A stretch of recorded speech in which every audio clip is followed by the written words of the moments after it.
गोरी हमें डर लागता, आज वाला रात गड़बड़ लागता।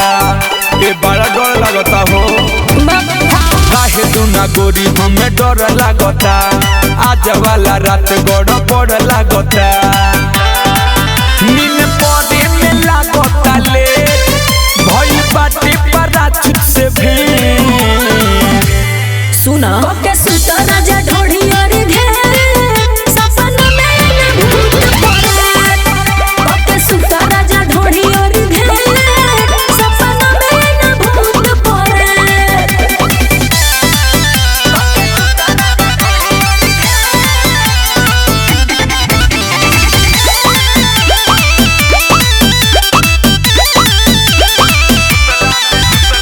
सुतला में लौकी अलग अलग चीज, टेंशन में भइल बानी हम त मरी।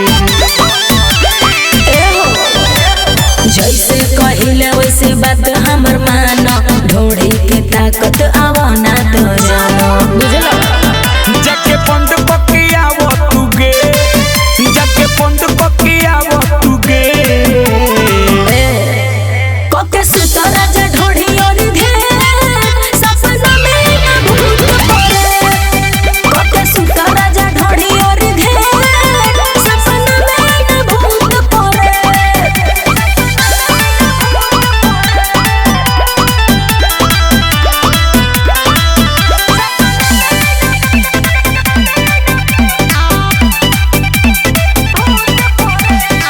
हमर दुख गोरी ना बाटे छिपत, अलबेला यसुक पराइल बाती को। सुना फायदा उठाओ में हर के सुकून के, वही पर लेटा जा तू आंख अपन मुन के।